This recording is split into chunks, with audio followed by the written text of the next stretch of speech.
नमस्कार दोस्तों, कैसे हैं आप लोग। दोस्तों, इस वीडियो में नजर आ रही जो लड़की है 19 साल की मनीषा, जो बाई नेचर बहुत ही शर्मीली, बहुत ही सीधी सादी लड़की, हमेशा पढ़ाई पे ध्यान देने वाली लड़की, जिसकी दुनिया सिर्फ अपने परिवार के इर्द गिर्द ही थी। उसको अंदाजा नहीं था कि आने वाले दिन में उसका अंजाम इतना भयानक होने वाला है कि जिसने सुना उसकी रूह कांप गई। इस केस में जो आगे हुआ वो ना सिर्फ ढेरों सवाल पैदा करता है, बल्कि ये दिखाता है कि सिस्टम के द्वारा इंसाफ के नाम पर सबकी आंखों में कैसे धूल झोंकी जा रही है। और हम लोग इस कहानी में ये भी देखेंगे कि सिस्टम और कानून हर पॉसिबल कोशिश कर रहा है इस केस को दबाने के लिए। इसीलिए मेरी गुजारिश है कि इस कहानी को ज्यादा से ज्यादा शेयर करें, जिससे उस लड़की को इंसाफ मिल सके। ये कहानी है हरियाणा के भिवानी डिस्ट्रिक्ट के लोहारू के एक छोटे से गांव की। नाम है धानी लक्ष्मी, जहां 11 अगस्त 2025 को रोज की तरह मनीषा अपने घर से बाहर निकलती है। किड्स केयर बाल विद्यालय, यहीं वो बच्चों को पढ़ाती थी। ऐसे टीचर का वो काम करती। मनीषा को जरा सा भी अंदाजा नहीं था कि आज जो उसके ये कदम उस स्कूल की तरफ बढ़ रहे हैं, वो कभी भी दोबारा इस दहलीज पे वापस नहीं आएंगे। उसी दिन दोपहर को 1:58 पे मनीषा पास के ही एक नर्सिंग कॉलेज से फॉर्म लेने गई थी, जिसका उसके घर वालों को पूरी इंफॉर्मेशन थी। मतलब उसने अपने पिता को ये बात बता रखी। ये जो फुटेज आप देख रहे हैं, ये इकलौता एविडेंस है जिसमें मनीषा को आखिरी बार देखा गया था। दिन ढलने तक भी मनीषा वापस नहीं लौटी तो मनीषा के दादाजी को चिंता होने लगी, और जैसे जैसे वक्त गुजर रहा था दादाजी की चिंता बढ़ती जा रही। इसी चिंता में वो बस के ड्राइवर के पास पहुंचे, जिस बस से रोज मनीषा स्कूल जाया करती थी। उसने बताया कि स्कूल के बाद मनीषा को नर्सिंग कॉलेज से एक फॉर्म लेना था, जिसकी वजह से वो बीच में ही उतर गई। लेकिन 4:30 बजे तक भी मनीषा जब घर नहीं पहुंची तो उसके दादाजी ने उसके पिता को फोन किया। पिता का नाम था संजय सिंह। देर शाम करीब 6:15 पे संजय सिंह के मोबाइल पे एक कॉल आता है मनीषा के नंबर से। लेकिन 10 सेकंड के इस कॉल ड्यूरेशन में कोई भी आवाज दूसरी तरफ से नहीं आ रही, और थोड़ी देर बाद कॉल कट जाता है। और जब दोबारा से संजय सिंह कॉल करने की कोशिश करते हैं तो मोबाइल फोन स्विच ऑफ दिखा रहा। चूंकि संजय सिंह उस गांव से बाहर रहते थे, उन्होंने मनीषा के दादाजी को कॉल किया। मनीषा पहुंची कि नहीं, तो उन्होंने बताया कि अभी तक नहीं पहुंची। तो वो घबरा गए और उन्होंने बिना देर किए पहली बस पकड़ के और गांव की तरफ वो रवाना हो गए। और सीधा वो पहुंचते हैं उसी कॉलेज में, उसी नर्सिंग कॉलेज में जहां मनीषा गई थी फॉर्म लेने। और जब वहां के गार्ड से संजय सिंह पूछते हैं कि यहाँ कोई मनीषा नाम की लड़की आई थी फॉर्म लेने, तो वो साफ इनकार कर देता है। फिर वो रिसेप्शन पे जाते हैं तो वहां से भी यही आंसर मिलता है। लेकिन संजय सिंह एक चीज नोट ये करते हैं कि रिसेप्शन पे जो बैठे हुए तीनों लोग थे वो नशे में धुत थे, उन्होंने शराब पी रखी थी। संजय ने तुरंत 112 पे कॉल किया और पुलिस को इंफॉर्मेशन दे दी। और जब दोबारा पुलिस के साथ संजय सिंह उसी कॉलेज में जाते हैं और फुटेज मांगते हैं तो वो लोग पुलिस को फुटेज देने से इनकार कर देते हैं। फिर संजय अपने चाचा के साथ लोहारू पुलिस स्टेशन पहुंचते हैं और रिपोर्ट दर्ज करने के लिए कहते हैं, लेकिन पुलिस वाले साफ इनकार कर देते हैं और ये कह के बात टाल देते हैं कि आपकी लड़की किसी के साथ भाग गई हो या दोस्तों के साथ पिकनिक मनाने के लिए गई हो और एक न एक दिन वापस आ जाएगी। और पुलिस के द्वारा अपनी ही बेटी के बारे में इस तरीके से बात सुन के और ढीला ढाला रवैया देख संजय सिंह काफी निराश हो जाते हैं। गुस्सा भी आता है, लेकिन वो कुछ नहीं कर सकते थे और फिर वो घर लौट जाते हैं। अगले दिन सुबह यानी 12 अगस्त को संजय सिंह दोबारा पुलिस स्टेशन पहुंचते हैं, जहां सारा दिन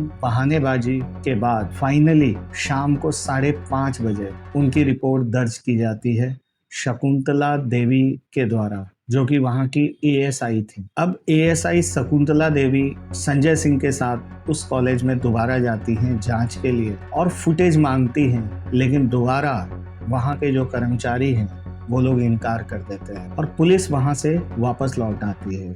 ये घटना 11 तारीख की है, जबकि एफआईआर रात को 12 तारीख को 7:30 बजे शाम को FIR होती है हमारी। जब थाने जाते हैं तो वहाँ भी ऐसा ही व्यवहार होता है कि मैं शब्दों में शायद ही बयां कर सकूँ। उन्होंने कहा कि आपकी लड़की कहीं पिकनिक मनाने गई होगी, किसी के साथ गई होगी।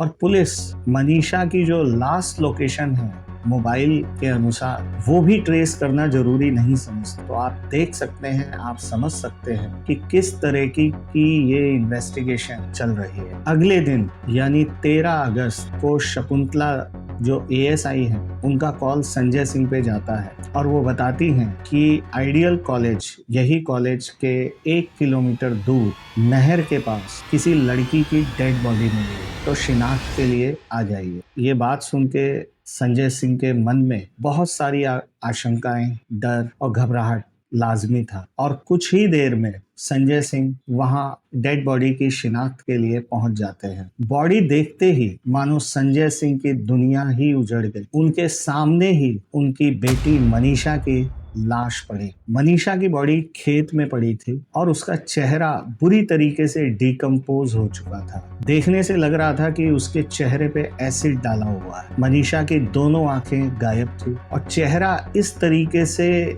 गल गया था कि जो जबड़े हैं वो साफ दिखाई दे रहे और मनीषा की गर्दन ऑलमोस्ट गायब थी और कुछ इंच से ही उसके शरीर से जुड़ी हुई थी।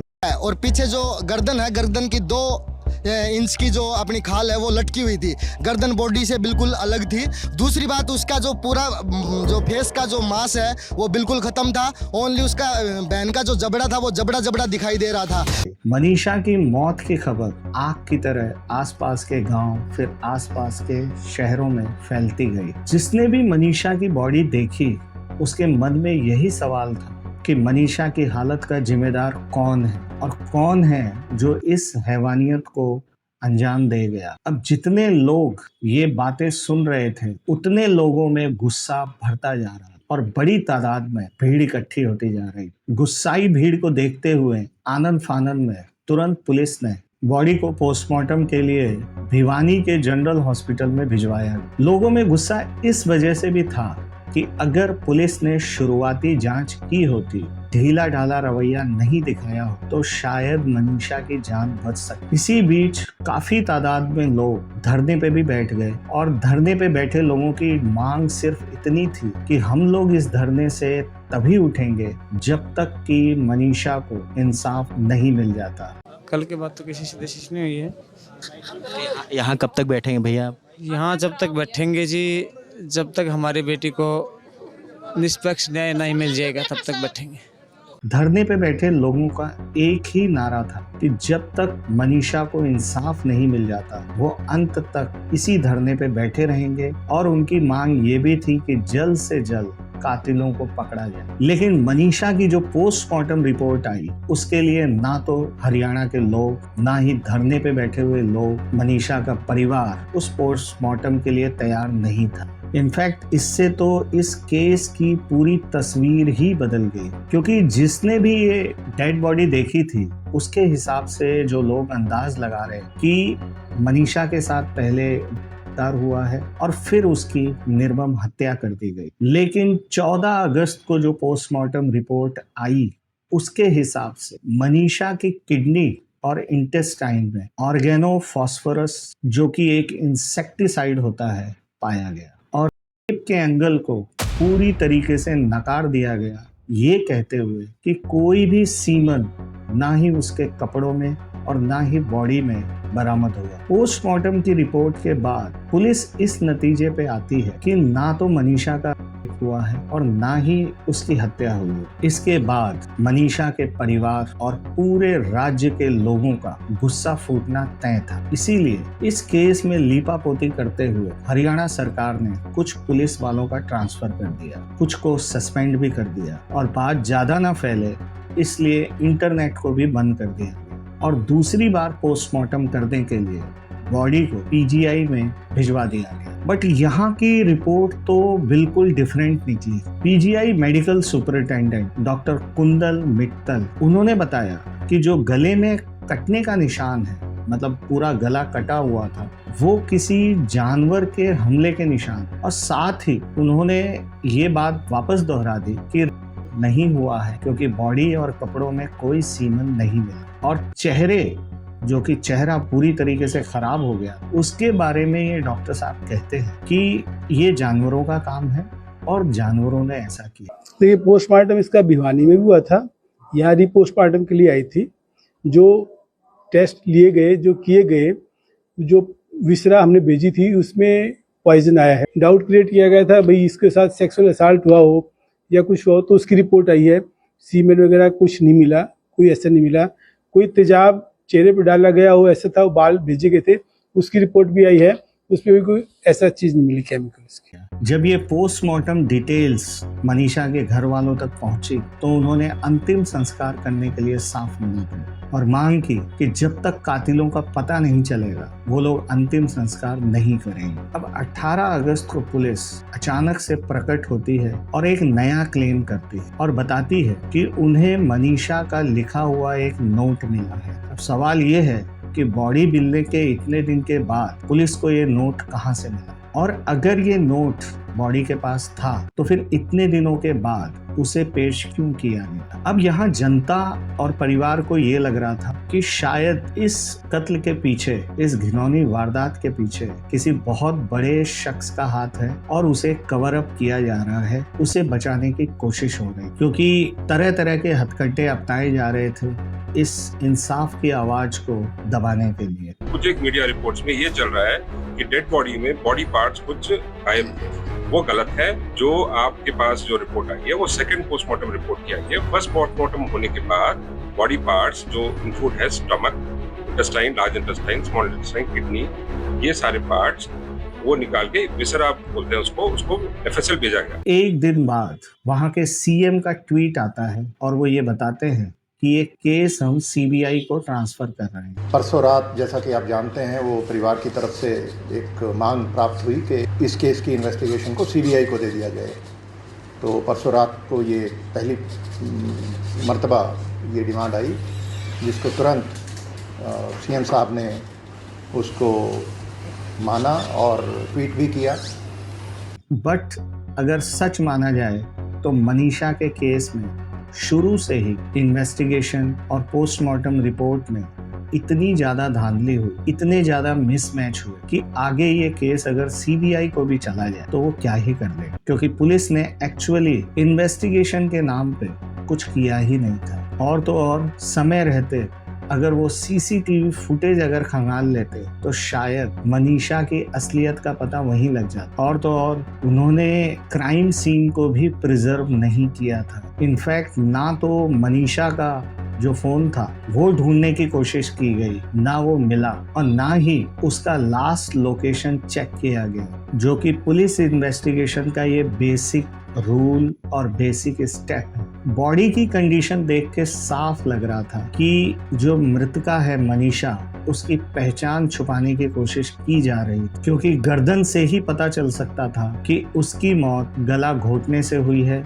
या फिर किसी और कारण से। और डॉक्टर्स का जो कहना था कि ये जानवरों का काम है, लेकिन सचमुच ये मुमकिन नहीं है, क्योंकि जानवर पहले सॉफ्ट टिश्यू के पार्ट को खाते हैं, लेकिन यहाँ हार्ड टिश्यू को नुकसान पहुंचा था और सॉफ्ट टिश्यू को जानवरों ने टच भी नहीं किया था, अगर उस डॉक्टर का ये माने तो। और मनीषा के कपड़े अनटच्ड थे, मतलब जानवरों ने मनीषा के कपड़ों को कोई नुकसान नहीं पहुंचाया था, और ना ही पोस्टमार्टम रिपोर्ट में जानवरों का कोई सलाइवा के सैंपल में। दोस्तों, आपको क्या लगता है प्लीज कमेंट कीजिएगा। और बॉडी में कोई भी ऑर्गन मिसिंग नहीं था, पूरी बॉडी इंटैक्ट थी, वो गले का ही हिस्सा कटा हुआ था। और दोनों जो पोस्टमार्टम की रिपोर्ट आई थी वो दोनों ही आपस में कॉन्ट्राडिक्टरी है। भिवानी सिविल हॉस्पिटल की जो पोस्टमार्टम रिपोर्ट आई थी उसमें ये मेंशन था कि उसकी सलवार फटी हुई और नाड़ा खुला हुआ था, यानी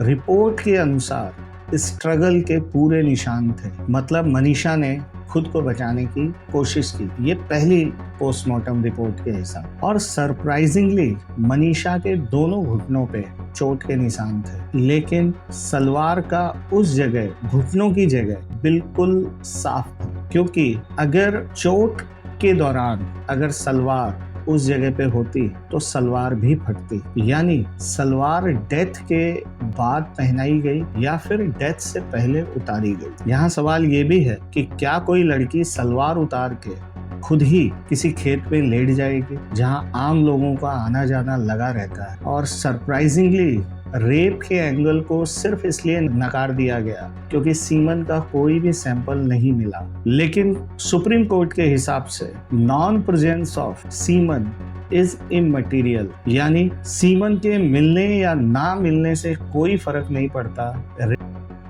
और अगर पॉइजन का केस माने, जैसा कि पीजीआई चंडीगढ़ के डॉक्टर ने बताया, तो अगर उस एंगल को हम मान के चले तो ना बॉडी के पास कोई बॉटल, ना कोई पुड़िया, ना कोई स्ट्रिप, ऐसी कोई भी चीज बरामद नहीं हुई जो साबित करती हो कि ये जहर लिया गया था। और जब कोई भी इंसान पॉइजन लेता है तो जो उसके सिम्टम्स होते हैं जैसे नाउसिया, वॉमिटिंग या फिर डायरिया, इसके भी कोई भी सैंपल नहीं मिले। क्राइम सीन पे मनीषा के जो चप्पल मिले हैं वो इस तरीके से मिले जैसे किसी ने सहेज के रखे हुए थे। क्राइम सीन के पास शराब की बोतलें और टायर के निशान भी मिले हैं, जिसकी पुलिस ने जांच करना उचित नहीं समझा। सबसे पहली चीज तो भैया बियर दिखा दे, उसके बाद डिस्पोजल दिखा दे। इसमें जो लिक्विड है वो देखने में तो लागे शराब है, खैर पुष्टि आपको कर देनी। एक माल्टा की भी बोतल है। उसके बाद ये चप्पल पड़ी है, रॉयल स्टैग की बोतल फूट रही है, कंच दिखाइए एक बार। ये चप्पल भी जो है जेंट्स की नजर आने लग रही है। उसके अलावा कैमरामैन इस साइड आ जा, नमकीन पड़ी है और बिस्लेरी की छोटी छोटी बोतलें पड़ी है, केले पड़े हैं, रेड बुल का कैन। इसमें सॉइल सैंपल, फिर टायर के जो मार्क हैं उनका सैंपल, उनकी जांच, उस एरिया में कौन कौन से मोबाइल उस दौरान एक्टिव थे इसकी जांच, मनीषा के मोबाइल की जांच। पुलिस ने अपनी एफर्ट्स के नाम पे कुछ नहीं किया। मनीषा के फ्रेंड सर्कल या फिर मनीषा की 1-2 दिन पहले की कॉलें, उसकी भी जांच करना जरूरी नहीं समझा पुलिस ने ये भी जांच नहीं की कि हो सकता है कोई अफेयर का एंगल हो सकता है किसी से बीते दिनों में कुछ झगड़ा हुआ हो, किसी से कहा सुनी हुई, किसी एंगल पे जांच नहीं की गई। पुलिस का पूरा ध्यान था कि इस केस को किस तरीके से भटकाया जाए। और तो और पोस्टमार्टम रिपोर्ट स्टेट ए की 2 अलग अलग अस्पताल, दोनों की पोस्टमार्टम रिपोर्ट अलग अलग। भिवानी की जो पोस्टमार्टम रिपोर्ट है उसके हिसाब से दोनों आई बॉल्स गायब थी। पीजीआई की जो पोस्टमार्टम रिपोर्ट है उसके हिसाब से पिपल्स, जो कि बॉल तो है सॉकेट में, आईज हैं, लेकिन जो ऊपर की जो पलकें होती है वो गायब। अब बात करें विसरा की, तो विसरा के नाम पे भिवानी हॉस्पिटल ने हाफ किडनी और क्लींस के सैंपल भेजे। जब ये पीजीआई में गई तो वहां की रिपोर्ट के हिसाब से कई ऑर्गन्स गायब थे। अब एक और चौंकाने वाली बात जो पीजीआई ने अपनी रिपोर्ट में भेजा उसमें ये था कि कुछ मिट्टी के सैंपल पाए गए थे बॉडी में, जबकि भिवानी हॉस्पिटल ने जो डेड बॉडी भेजी थी उसमें साफ मेंशन था कि फुल्ली वॉश्ड डेड बॉडी उन्होंने भेजी है। तो जो बॉडी बिल्कुल वॉश्ड है उसमें धूल, मिट्टी, पत्तियां ये कैसे मिले? इन सभी पॉइंट से यही लगता है कि या तो पीजीआई ने जल्दबाजी में ये रिपोर्ट बनाई